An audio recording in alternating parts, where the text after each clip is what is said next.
Por do të them diçka tani që unë nuk e kam thënë në asnjë vend tjetër. Këtë po e them ekskluzive për ty. Edhe do ta bëj kat, do ta jell reels, do ta jell me çat. Okej. Unë do ta them ekskluzive vetëm për ty. Sa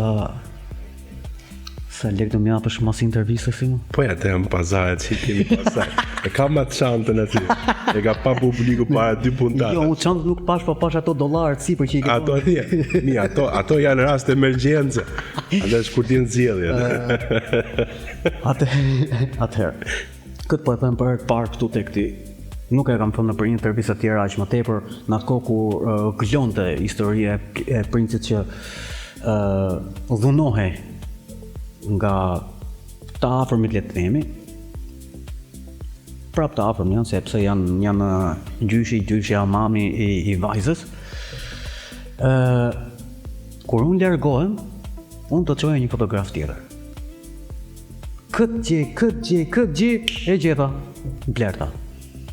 Unë me Blertën jam njohur para se ajo të fillonte tek oborri mbretëror. Dhe i them princit që po, të kam gjetur një fotografe.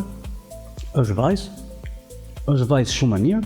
Unë për atë vajzë dhe dorë në zjarr, sa më vërtet që Blerta ishte dhe është shumë njëri me këmbë në tokë. Shumë e sjellshme, shumë e komunikueshme. Përveç bukurisë, qëndrimit, domethënë qëndrimi, them që ka një qëndrim shumë të rregullt.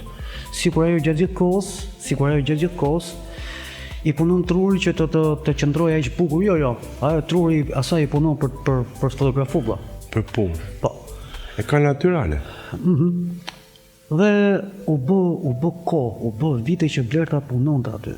Punonte dhe në kohën kur kishte krisje në tani këtu mendoj unë, ose më saktë duke e njohur Blertën dhe princin, duke e njohur Blertën që Blerta nuk është nga ato që mund të përdori le të themi budalliqe për të ndarë një familje. As nuk e kam çuar ndonjëherë në mendje, duke e parë që kjo familje krijoi krisje, mos e themi pas lindjes së trashëgimtares, vajzës së princit. Pasi plasën lajme që do divorcohen, u bë publike divorci këtyre, atëherë Blerta për ta motivuar ose duke e parë princin si asnjëherë tjetër, duke i dhënë kurajo. Por kjo kurajo për princin ishte shumë domethënëse. Dhe aq më tepër në një moment dobësie, siç është ai moment që nuk ke këtë tjetër se kush të mbështesi.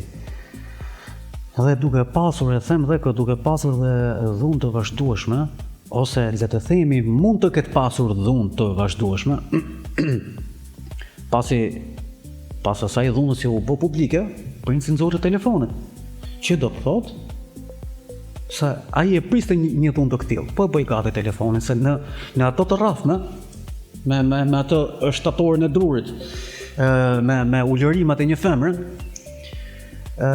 nuk ke kohë të mendosh, jo më tani të veprosh të nxjerrësh telefonin, fal mos gjuaj sekond sa ta çoj çike aplikacioni kamerës dhe jemi gati, po rek. Më gjuaj.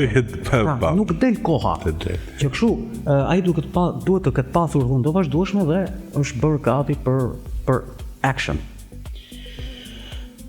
Ndaj them që Blerta u nis si një person ngushëllues të situatës dhe sot është në krahun e djathtë edhe të majtë, ku doj princi, s'ka problem. Por që e kuptoj që princi është i lumtur me të. Edhe shoh lumturinë tek princi si asnjëherë tjetër.